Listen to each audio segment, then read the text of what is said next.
What's good, boys? So today we got a video by the homie Gotcha Smack titled "The Biggest Problems with Exploration in Gacha Games." And if y'all know me and y'all been watching the channel and the streams, I've been very vocal over the past few months about how I feel regarding exploration in these games and how I feel like the maps, despite being some of the best looking maps in gaming, in games like, Wuthering Waves, Genshin, and other big open world games like this, they feel lackluster. Like, they feel like there's a lot to explore, but in reality it's very shallow what there is to explore. There's not a lot of replayability, there's not a lot of surprises to these open worlds. So that's always been my take, and there's more that I go into when I'm on stream and yapping away, but I want to see what the homie Gotcha Smack got to say.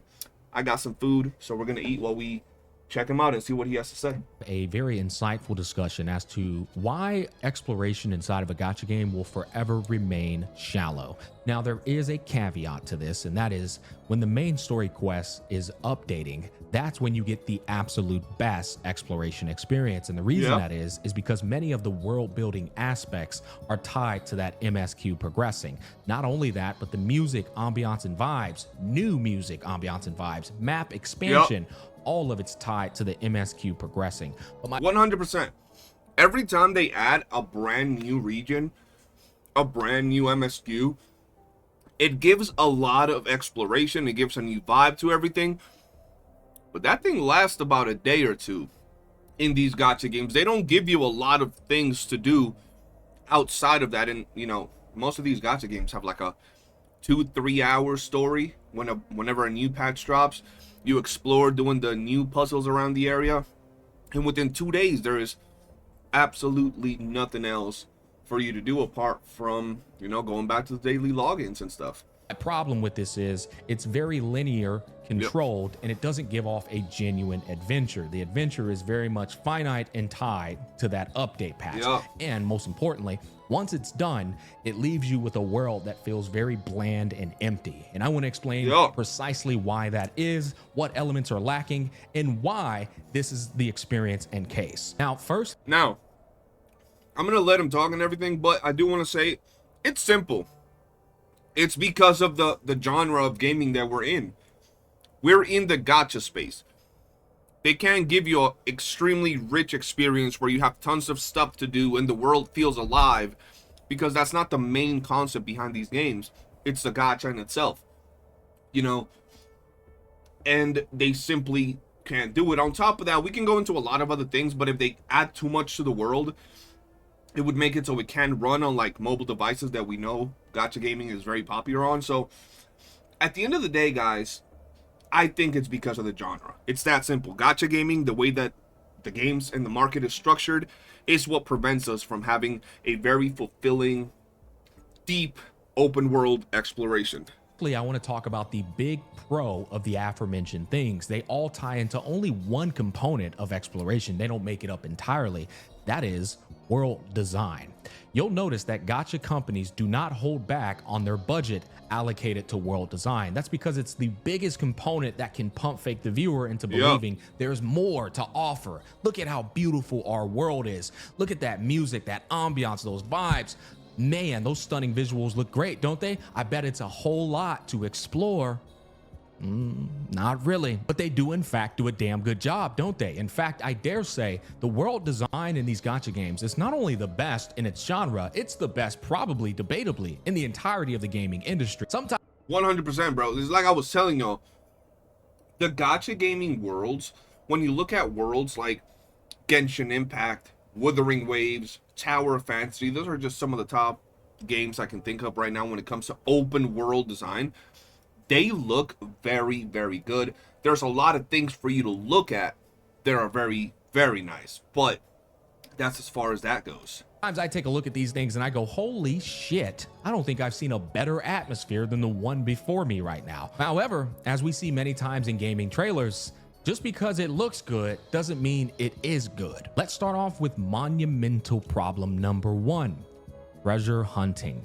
One of the biggest motivating factors and incentives to go on an adventure in the first place It's not to find the One Piece, but to get some goddamn Hey, gear, One Piece. be it armor or weapons, or maybe unlocking a cosmetic skin, abilities that you can use that permanently are added to the arsenal of the character you're using, or maybe it's ability that you can use exclusively in that area to overcome mobs.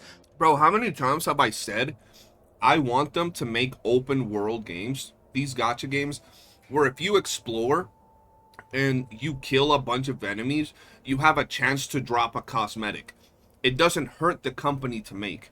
It's just in the gacha space, it's still RNG. It's still gonna bring people to play the game more hours. But you clear the open world, there's no reason to ever go back to certain areas, like ever. Entire sections of the map that you'll never go back to explore.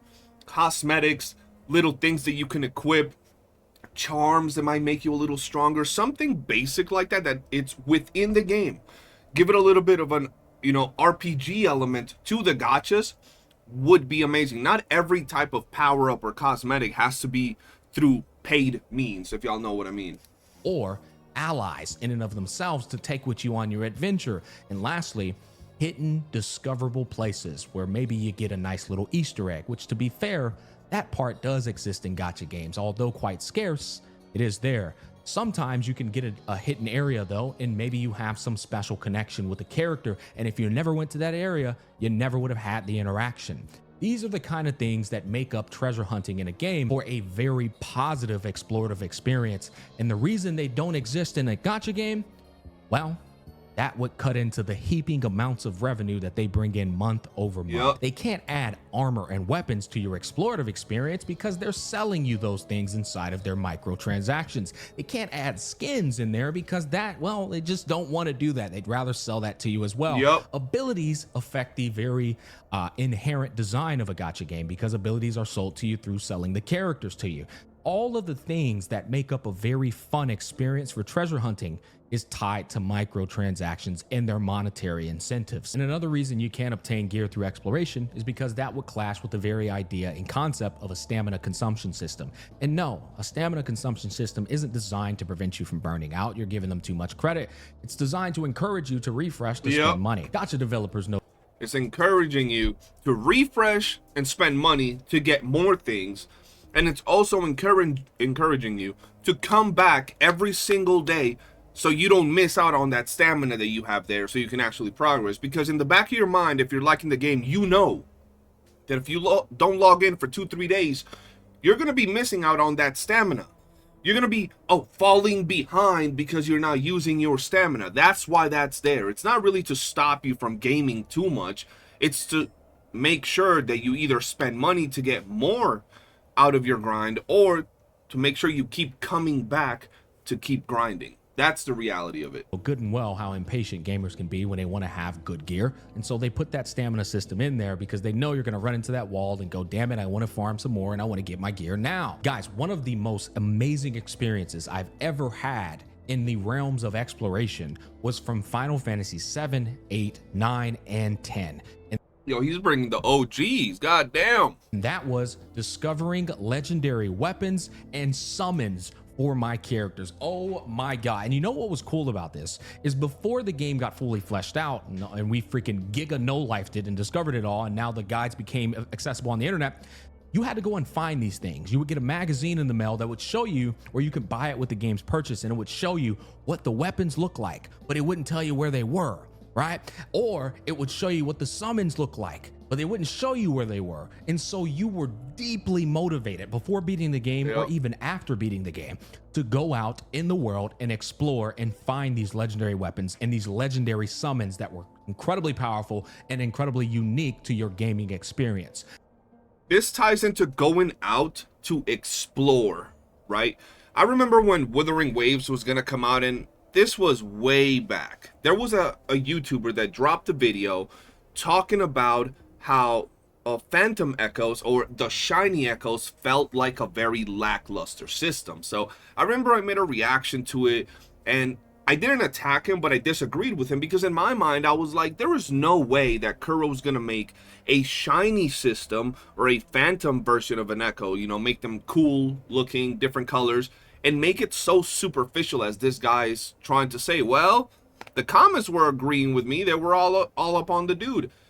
Now, we fast forward a year later, the Phantom system is useless. It's barely fleshed out, and the Phantom echoes that you find, in case you're a collector, are always in the same exact place. Now, I was saying they should make these Phantom echoes roam.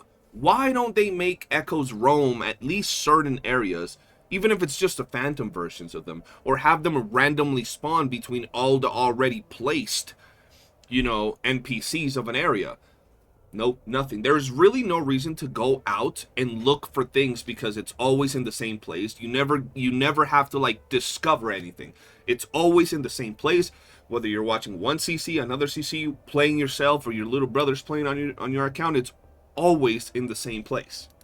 This is something that will never, ever exist in a gacha game. Yep. This is also why people love exploring in Elden Ring. Elden Ring offers you all kinds of weapons and armor for you to unveil as you go through your journey.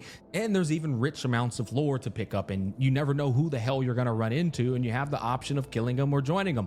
These things never actually exist inside of a gacha game because, once again, it goes against the very nature of their monetary system. Yep. Hence, argument number one of why a gacha game's exploration will forever remain shallow. The next category of exploration I want to delve into next that is lacking is danger, which is kind of compounding on top of treasure hunting. Two references that go to my mind: Final Fantasy XI, the MMO. Anybody who's ever played it will tell you, and maybe you know what, even World of Warcraft as well. But one you will know for sure is probably Xenoblade Chronicles, because all three of them shared that same concept of, as you were exploring out in that world, that open world, there was a strong chance you'd run into a ridiculously strong mob, and it would clap your cheeks if you dared try to fight it or if you got too close to it. This gave you a thrill of excitement as you were trying to traverse the map and get to wherever the hell you were going. The other thing is, if you fought it, there was a chance that you would fail, die, and have to start over. The problem with this particular thing is that in today's generation of gamers, if they run into a mob that's too strong, even if it's just a roaming mob that gives you nothing for beating it apart from a good battle and a good experience, if it's too strong for them, especially in a gacha game, the instant thought that comes to their mind is, this is pay to win. You gotta pay to be able to beat this character. This is bad gaming design, and they instantly get up in arms, pull out their nails, and start attacking the company. Because how dare they make a character or a mob or a monster or a boss in the game that these people are not able to absolutely destroy with their insanely built accounts? How dare they? Like, forget the fun, forget the challenge, forget anything. It's, why can't I beat it super easily with my insanely built character? Added to the dopamine of beating it, overcoming it, and potentially getting some insanely rare gear or getting nothing at all. Once again, no danger in a gacha game's open world. Guys, the last thing you will experience inside of a gacha game exploration is danger. Yep. All of the challenge is tied into in-game content. None of it exists not only through MSQ progression, but it also doesn't exist in exploration as well. And while we're on the topic, what subcategories go under the word danger? Well, it would be nice if there were rare boss spawn-ins, because that is going to give you a exciting factor that's pretty surprising. And more importantly, it's going to give you that thrill of danger as you're exploring around. Now, of course, so for example, we have the red bosses, right? Make red bosses, or the red mobs that sometimes spawn in designated areas, or not sometimes, they're always in the same area every day. But it would be nice for those echoes that are red boss or red mobs to spawn randomly throughout the map. And to, even those are pretty easy, even for a free-to-play player.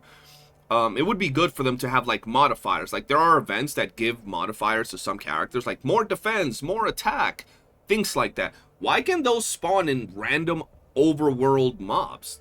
I mean, all that you're gonna get is like an echo, but having the challenge and running into them and being like, yo, look what I just ran into, would be cool, would be entertaining. You know what I mean? you always have the option to run away, but the fact that it can spawn in creates an air of excitement and what ifs. This Yep. next one not only adds to danger, but it also adds to the thrill of adventure, and that would be random dungeons spawning into the world map design. I don't know, it can be underneath the ground, it can be a freaking alternate dimension that you ran into on accident with some rare goblin spawns for you to get some very juicy gear. None of these things can exist inside of a gacha game because, once again, that would involve you getting some gear. And the biggest issue with these lack of qualities existing is it diminishes incentive to explore beyond unlocking the map as merely a check mark. Yep. It makes the activity feel repetitive, mundane, and uninspired. Which, Yep. speaking of which, I want to talk about the next problem in these games, which is map interactables. This is one thing that absolutely exists in gacha games, and sometimes it's done decently well, but most times it just feels like, what am I doing this for? An example that comes to mind is going to be Wuthering Waves when you're jumping on rooftops with the freaking echo that looks like a teddy bear. It's like, There's no point to that. There is literally no point to that. It's cool to do the whole jumpy thing, but there is no point to it. It doesn't give you anything extra. It doesn't do anything, bro. I don't get it. a game that does this masterfully well is Legend of Zelda, Breath of the Wild, or even the second one. If you want to get across that river, you have to build a boat to get across that river. And no, there's no other alternative. You got to build the boat. If you want to reach up to that high altitude spot in the middle of freaking space, you have to create an air balloon to get up there. These are what give real purpose to map interactables. But often at times in gacha games, map interactables are just merely that. You can interact with them, but it's not really necessary in any capacity. They added the gondolas, right? The little boats in Wuthering Waves. And in Wuthering Waves, we have islands up the ass because for some reason, these freaking devs hate to make giant areas connect to other giant areas. They just like putting a bunch of little bumbaclot ass islands everywhere. Why is there islands everywhere and we have a boat or gondola system, but you can't use the boat to go to the islands? You can only use the boat around the island where you pick it up, but you can't use a boat to cross the sea to the other island, right? You can't do it. So there's no point. Like, there is really no point to using the boats. The only time people have used boats is during the fishing event, and you're not going to tell me otherwise. You're not going to tell me you sit around using the boats. The same with the little teddy bear jumping things. And there are so many other features and interactables in the map that are there, but you just never use. Even when they were there for the first time, you don't use them unless they're part of like a quest or something. You know what I mean?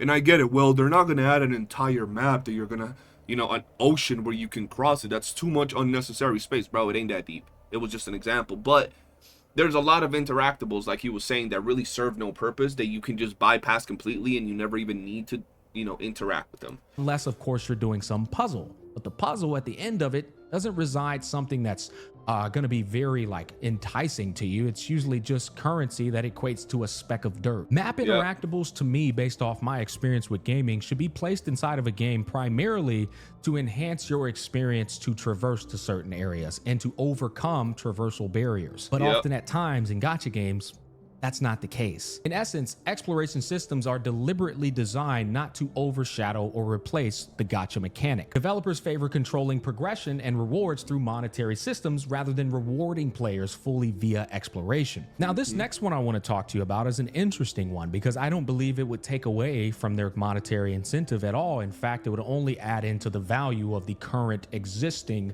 structure and dynamic of a gacha game.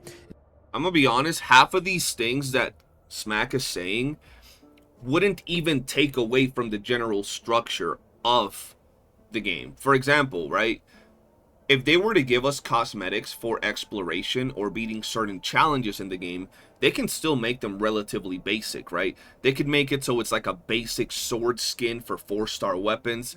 They could make it so it's like a banner title. They could make it so, like, for example, they recently gave Rover, or not recently, but a couple months back, they gave Rover a little crown for the anniversary.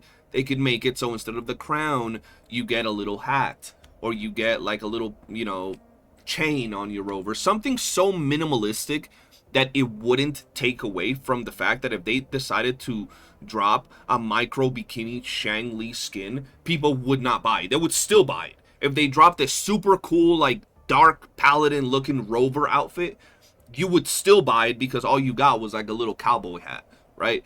They would still be able to sell all their cosmetics, all their microtransactions, but they would give us a little bit extra. And a lot of gachas do this. Like there's gacha games, for example, Wuthering Waves has a like affection system or like friendship system, something like that. I don't even mess with it because it's so irrelevant. But a lot of games have a friendship system where you raise your character's friendship level, and at some point they give you like an alternate version of their skin. Sometimes it's literally as simple as a recolor.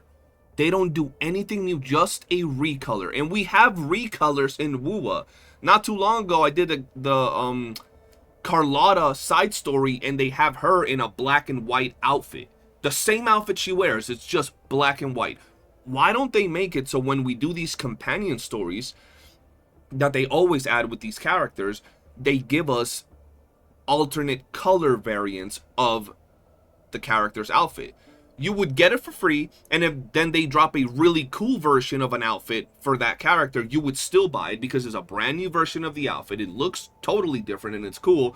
So a lot of the things he's saying, I feel that it's just extremism by gacha companies to give us the absolute like minimal content that they can to keep us like at the edge of our chairs with FOMO and scratching our necks wanting anything more. And this happens more often than not with the bigger games. If you look at all these smaller gacha games, a lot of these smaller gacha games, they'll give you free skins constantly. They'll give you free cosmetics with multiple things. They'll give you a lot of free things. Some gacha games out there give you free characters every couple of months. But if you look at all the big gacha games, be it Genshin, you know, Honkai, Wuthering Waves, it's like a monumental event when these multi-million-dollar companies and these games that are making millions of dollars a month give us a free character. It's like the biggest event in the history of the game. They just gave us one free character this year. Greatest game ever. Kuro is listening. Hoyo is listening. They just gave us a free character. Nah, this is the greatest game ever. And then you have these smaller companies giving you like a character every couple of months, right? And it doesn't disrupt from the money they make or nothing. And it wouldn't disrupt the money that a game like Genshin or WoWa or Honkai would make if they would give us a character shit every 3-4 months for free, even if it was dupes to older characters. So a lot of these things is not so much that they would break the model, is that these companies just want to milk their player base regardless of the company. Regardless if it's Hoyo, Kuro, Yudo, it doesn't fucking matter. I'm making up names at this point. They just want to milk you. Don't ever simp for these companies, because at the end of the day, you're not a person to them. You're just a number. That is side quests. Side quests are some of the most worthless fucking experiences you will ever have inside of a gacha game. The primary focus in my mind for a side quest should not just be merely you being a goddamn mailman errand boy dropping newsletters off at everyone's houses. There's no real purpose outside of that, right? Or just doing like jobs that don't really equate to anything. It should be tied in to unveiling sweet lore, unveiled to either the world building or maybe the character development of the characters you're enjoying as you're progressing through the story. Side quests should be a means for you to appreciate the game's world building more. Not just, hey, young man, can you go over there and fetch the fertilizer for me on my grass? No, nigga, I don't want to do that. What the hell does this have to do with the world? This is yet again a massive problem with side quests, and I dare say the majority of people probably have their catalog looking like mine. And that is, the side quests have racked up so large, it's giving your catalog watch list for animes to watch a run for its money. Bro, I got like 20 animes on my watch list right now, and like 20 other shows. And then when I go to Wuthering Waves and I look at my quest log, I'm like, why is there so many? It just keeps growing and growing. And I be doing my main story.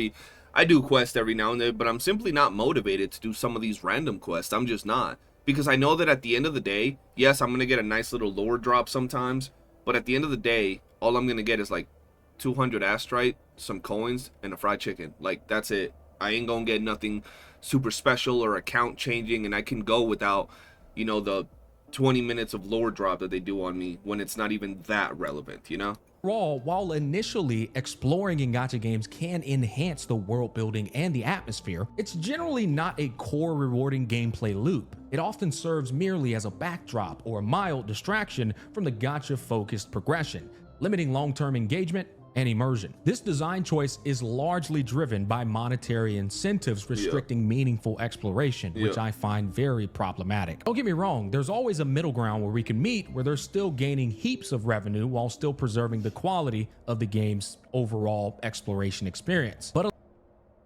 with what he was saying, you know, there's a middle ground, and this is by no means me saying that this particular name that I'm about to say from a gacha game is a very good game. But I remember when Tower of Fantasy came out. Tower of Fantasy, once again, a gacha game with open world exploration, had a feature where you could buy mounts, right? You could buy, let's say, like a horse to ride around the map. You could buy a car to ride around the map. But they also had a feature where you could explore and kill certain mobs, regular ass mobs that are in the open world. And you had a small chance to get pieces of certain mounts. So if you went and killed the little lily pad mobs, you had a, you know, 1 in 100 chance or 1 in 1,000 chance to get like the legs of the bear. You went and killed the little robot dudes in the other side of the map, and you had a 1 in 1,000 chance to get the body of the bear. And you guys get where I'm going. And eventually, after killing all these random mobs and getting the piece, you would be able to make your mount. And now you had a mount that the only way to get it was from farming in-game activities and in-game mobs and grinding the map. And they still sold their cool cars and freaking, you know, jet boards and all these other mounts that looked amazing. And it didn't take anything from them to just give you a mount via open world exploration. Now, once again, they did a lot of things wrong with that game, and there was a lot of other things they could have done to make exploration even better, but that's what I feel that gacha games, especially, bro, when you look at the revenue from a game like, you know, Genshin Impact and, you know, Wuthering Waves and all these big games, and you see that they're making millions, bro, 10, 20, 30, 40 million dollars a month, every month, it really baffles me to think that it's so hard for them to just add these very minimalistic, like, exploration things that would improve the open world progression. Last, gacha games will always remain with a deep budget for world design and a small budget for experiencing the world building itself in its full essence. It's gonna wrap up this video on why I said gacha games will always have a shallow, explorative experience. You guys do comment down below and let me know your thoughts. As always, I strive to invoke critical thought amongst our community. Peace, love, and happiness, and I'll catch you guys on the flip side. So y'all know Always, I strive that I always keep it 100 when it comes to my opinions. I think that, once again, Gacha Smack stays cooking when it comes to his videos. This man is very good when it comes to articulating what he has to say. And I'm going to be honest, if you disagree with anything this man said on this video, you're definitely out there with, how dare you insult my billion-dollar company type of mentality. You out here sucking off Kuro, sucking off Hoyo. We talking about, like, deep-throating these companies, because these companies don't give a shit about you, and everything he said is true. At no point was he saying, yo, Hoyo games suck, Kuro games suck, Wuthering Waves suck, Genshin suck. He was never saying that. He was stating the general outlook from these games, how they feel, regardless if it's a Hoyo game, if it's a Kuro game, if it's anything. That's just how these games feel when it comes to open world exploration. So if you're either attacking the dude or thinking that he's doom posting or whatever, first off, you're a child. You can't have critical thinking, and you're a very superficial, immature type of person, because in reality, everything he said is just the way things are when it comes to these games. That's going to be it for my reaction. Once again, I'll drop his video link in the description of this video. Hit the like button, all that good stuff, and I'll see you guys on the next one. Peace.